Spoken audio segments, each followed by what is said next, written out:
शुक्रवार को WTI crude और ब्रेंट क्रूड में सुबह तेजी के साथ कारोबार दर्ज किया जा रहा था, लेकिन दोपहर तक इनमें गिरावट देखने को मिली।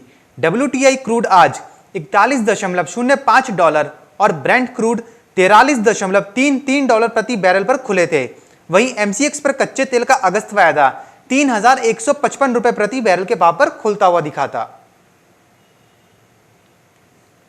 आज सप्ताह के आखिरी कारोबारी दिन शुक्रवार को शेयर बाजार की शुरुआत गिरावट से हुई थी। बॉम्बे स्टॉक एक्सचेंज का प्रमुख इंडेक्स सेंसेक्स 260.66 अंक नीचे 37,889.81 के स्तर पर खुला था। वहीं निफ्टी 86.35 अंकों की गिरावट के साथ 11,129.10 के स्तर पर खुलता हुआ दिखा था। अमेरिकी डॉलर के मुकाबले आज भारतीय रुपये में मामूली तेजी देखने को मिल रही है। आज भारतीय रुपया अमेरिकी डॉलर के मुकाबले 74.89 रुपए पर खुला था। वहीं बीते कारोबारी सत्र में 74.81 रुपए के भाव पर बंद होता हुआ नजर आया था। कोरोना संकट से बने आर्थिक अनिश्चितता के बीच पहले भारत चीन और अब अमेरिका चीन में बढ़ते तनाव के माहौल में सोना नई ऊंचाई पर पहुंचने की राह पर है। अंतरराष्ट्रीय बाजार में सोना 1,875 डॉलर प्रति आउंस पर पहुंच गया, जबकि बाजार में सोने का दाम 502 रुपए की तेजी के साथ 51,443 रुपए प्रति 10 ग्राम के स्तर पार कर गया है। हैरानी की बात है कि बाजार में सोने के खरीदार नहीं है, उसके बाद भी इसके दाम तेजी से बढ़ते जा रहे हैं। इस वर्ष दूसरी छमाही यानी जुलाई से दिसंबर 2020 में कोविड-19 का असर कम होगा, जिससे भारतीय अर्थव्यवस्था भी मंदी के दौर से उभरेगी। IHS मार्केट ने एक अनुमान में अगले वित्त वर्ष 2021 से 22 में भारतीय अर्थव्यवस्था की विकास दर 6.7% रहने का अंदाजा भी लगाया। भारत के वित्त सचिव अजय भूषण पांडे ने कहा है कि सरकार GST दरों में कटौती कर सकती है, लेकिन यह भी तभी संभव हो पाएगा जब टैक्स के आधार में बढ़ोतरी होगी। उन्होंने यह भी कहा कि सरकार GST के तहत फॉर्म की संख्या को भी कम करने पर काम कर रही है। Special window for affordable and mid income housing स्वामी के तहत अब तक 81 परियोजनाओं की मंजूरी दी जा चुकी है। इसके तहत 60,000 मकान बनाने के लिए 8,767 करोड़ रुपए का निवेश किया जाएगा।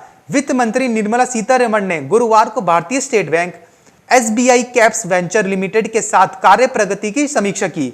समीक्षा के मुताबिक 81 परियोजनाओं में 18 को अंतिम मंजूरी दी जा चुकी है और इनमें से 7 परियोजनाओं के लिए कई स्तर पर भुगतान की भी शुरू हो चुकी है।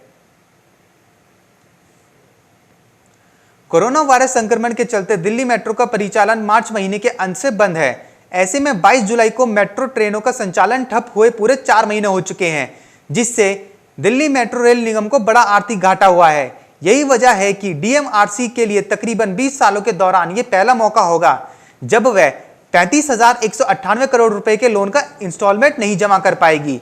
ऐसे में आर्थिक संकट का सामना कर रहे DMRC ने मदद के लिए केंद्र सरकार के दरवाजे पर दस्तक दी है।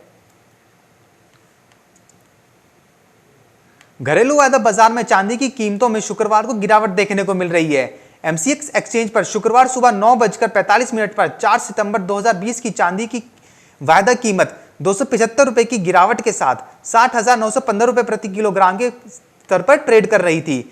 चांदी का वैश्विक वायदा भाव भी शुक्रवार सुबह गिरावट के साथ ट्रेड करता दिखा है। घरेलू हाजिर बाजार में गुरुवार को चांदी का भाव 62,760 रुपए प्रति किलोग्राम पर रहा था। Insurance regulatory and development authority of India IRDAI ने कहा है कि किसी बीमा कंपनी की चुकता पूंजी का 5% हिस्सेदारी की खरीद, बिक्री और गिरवी के लिए नियामक से पूर्व मंजूरी की जरूरत होगी। IRDAI ने यह भी कहा कि इस दिशा निर्देश में किसी प्रकार के उल्लंघन पर कार्रवाई की जाएगी।